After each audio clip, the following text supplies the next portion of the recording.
Dr. Moniz, good to have you in our committee today, and it was good chatting with you yesterday, and congratulations on your nomination. Thank you. Two areas I want to chat about today a little bit. One is on growing our economy. The second has to do with our national security. The first, energy production and the distribution of affordable energy can be the cornerstone to rebuilding our economy, creating jobs, and strengthening America's economic competitiveness. In just 6 short years in the oil boom in North Dakota, we've seen their per capita income rank go from 38th to 6th in this country, and they have the country's lowest unemployment rate.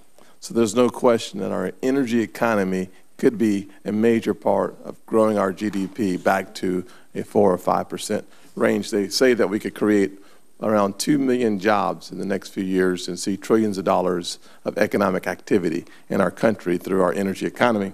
Second is an issue as it relates to national security.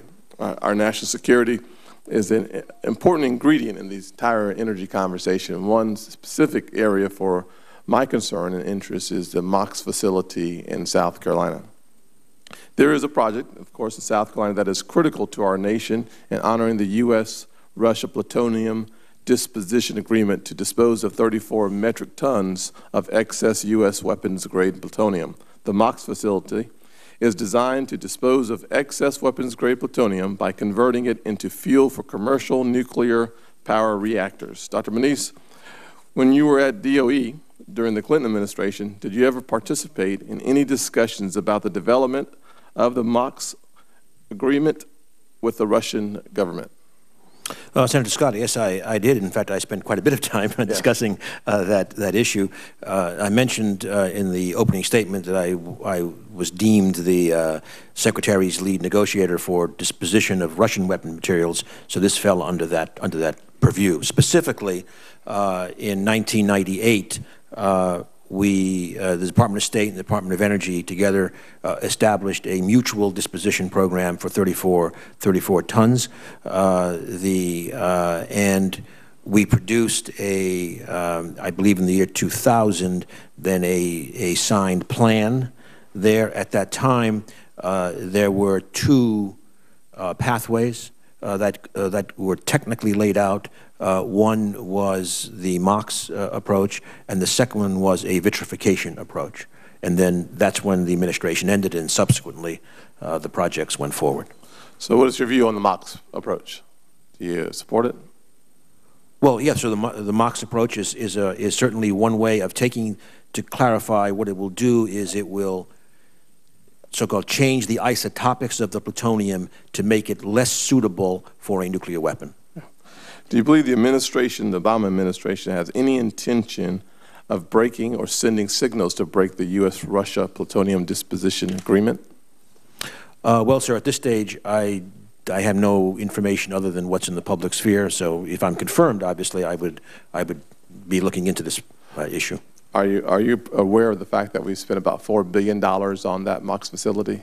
It's about halfway done, maybe 60% done. I think I read 60%. Yes, I agree with you, Senator. Okay. Yes. Mm-hmm. Do you believe the U.S. should finish the project?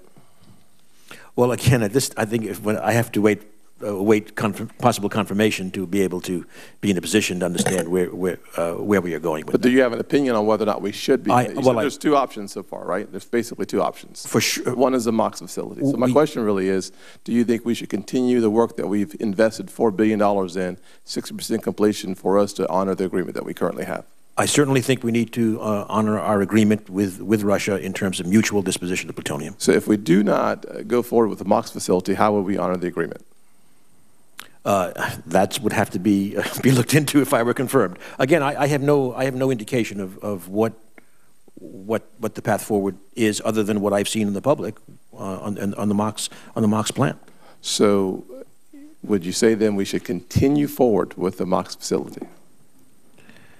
Well, I think we need to dispose of 34 tons of plutonium, and right now the program that we have is the MOX plant. I think I need to await confirmation before I can. You have an opinion, though. And I haven't been there. No. Maybe you have an opinion. I mean, I see. Well, you were there in the Clinton administration. You You are the lead negotiator. Well, in the Clinton administration, again, we continue to work on it. And you said there are basically two paths to go down. One being a path that we've already invested $4 billion, 60% completion, and the other path that we haven't started on. So my real question was, should we continue down this path? All I can say, sir, is that you know, I would need to be confirmed. Look at what we're doing. Look at the path forward. Look at what the administration proposes, and then work with you and others to push through our commitment to dispose of 34 metric tons of plutonium. Do you have any idea what it would cost for us to backtrack and start again? No, sir, I do not.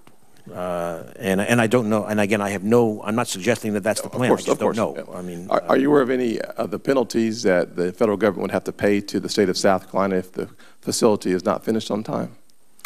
Yeah, I believe. I don't know exactly, but I believe there are some agreements with the state about moving plutonium out of the state by a certain date. I think it's 2016. I think it's $1 million a day. And so the reason why, if we're having a conversation about we consider $100 million substantial even in the economy that we have today.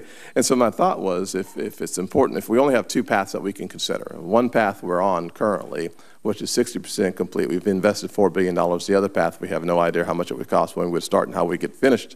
So my question was, should we continue down the path that we're on? If we're 60% finished, we've already made the initial investment, we have no clue on the alternative.